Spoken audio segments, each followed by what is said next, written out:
গাছ একটি প্রাণ, এই মূলমন্ত্রকে সামনে রেখে পুটিয়া গ্রাম পঞ্চায়েতের যুব সমাজ এক ব্যতিক্রমী পরিবেশ সচেতনতামূলক কর্মসূচির আয়োজন করলো। শনিবার সকাল থেকেই পুটিয়া গ্রাম পঞ্চায়েত থেকে শুরু করে পুটিয়া হাই স্কুল, পুটিয়া মোল্লার চমনি এবং পুটিয়া টু রহিমপুর নতুন রাস্তার দুপাশ জুড়ে অনুষ্ঠিত হয় বৃক্ষরোপণ কার্যক্রম। এই পরিবেশ বান্ধব কর্মসূচিতে নেতৃত্ব দেন বক্সনগর বিধানসভার জনপ্রিয় বিধায়ক তোফাজ্জল হোসেন। তার সঙ্গে উপস্থিত ছিলেন বক্সনগর মন্ডল সভাপতি অনিল চন্দ্র দাস, পঞ্চায়েত চেয়ারম্যান সেলিনা আক্তার, প্রাক্তন মন্ডল প্রেসিডেন্ট সুভাষ চন্দ্র সাহা, এলাকার প্রধান হুমায়ুন কবির এবং পুটিয়ার উদ্যমী যুবকবৃন্দ।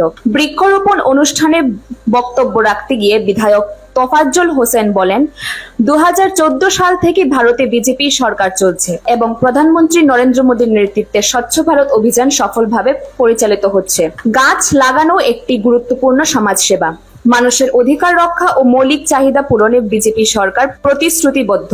পরিবেশ রক্ষা ও সৌন্দর্য বৃদ্ধির এই উদ্যোগকে আমরা সাধুবাদ জানাই। পুটিয়ার প্রধান হুমায়ুন কবির বলেন, যুব সমাজে অংশগ্রহণ পুটিয়া এলাকাকে পরিচ্ছন্ন ও সবুজ রাখার প্রয়াস নেওয়া হয়েছে।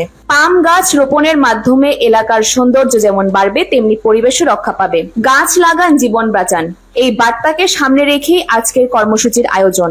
এই ধরনের উদ্যোগ শুধু পরিবার সংরক্ষণেই সহায়ক নয়, বরং আগামী প্রজন্মের জন্য একটি সচেতন বার্তাও। পুটিয়ার এই যুব সম্প্রদায়ের এমন উদ্যোগ নিঃসন্দেহে অনুকরণীয়। Bureau report, the social Bangla.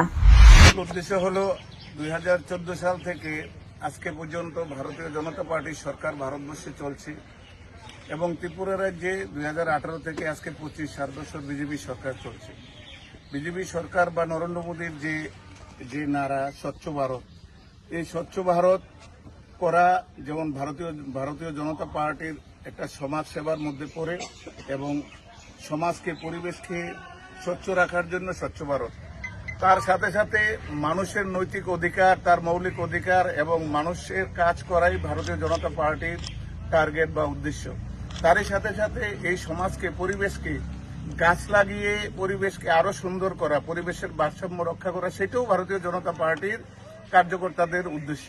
তো যার জন্য আমি বলবো, মানুষের যেমন নৈতিক অধিকার এবং মৌলিক অধিকার তার হাতে পৌঁছে দেওয়া, মানুষের কাছে পৌঁছে দেওয়া যেমন বিজেপির সরকারের কর্তব্য, তার পাশাপাশি স্বচ্ছ ভারত করাও এলাকাকে, বাজারকে, রাস্তাঘাটকে, স্কুল কলেজ যা আছে এগুলোকে পরিচ্ছন্ন রাখাও এটাও আমাদের ভারতীয় জনতা পার্টির কার্যকর্তাদের কর্তব্য এবং আমরা এটা মনে করি। এবং তার সাথে সাথে আজকে আমরা পুটিয়া বাজারে, বক্সনগর মন্ডল স্থিত পুটিয়া বাজারের স্কুলের পাশে আমরা গাছ লাগিয়ে এই এলাকার পরিবেশ রক্ষা করার জন্য, পরিবেশকে সুন্দর করার জন্য আজকে পুটিয়ার প্রধানের উদ্যোগে নিজ খরচে আজকে প্রায় অনেক টাকা খরচ করে এই গাছগুলো কিনে এনেছেন। এনে আমরা সবাই মিলে, পঞ্চায়েত বডি এখানে আছেন, পুটিয়ার অনেক কার্যকর্তারা এখানে আছেন, আমার মন্ডল প্রেসিডেন্টও এখানে আছেন এবং প্রাক্তন মন্ডল প্রেসিডেন্টও এখানে আছেন। সবাই মিলে আজকে আমরা এই যে গাছ লাগিয়ে পরিবেশকে আরো সুন্দর করার জন্য আমাদের পুটিয়া গ্রাম পঞ্চায়েতের প্রধানের উদ্যোগে আজকে আমরা এখানে গাছ লাগিয়েছি। এই জন্য আমরা সবাই এখানে জমায়েত হয়েছি। মশলা হাতে নয়, চামচে তুলুন। লংতরাই গুঁড়ো মশলার প্রতিটি 250 গ্রাম প্যাকেটের সাথে 1টি চামচ ফ্রি। লংতরাই গুঁড়ো মশলা, রান্নায় তোমাকে চাই।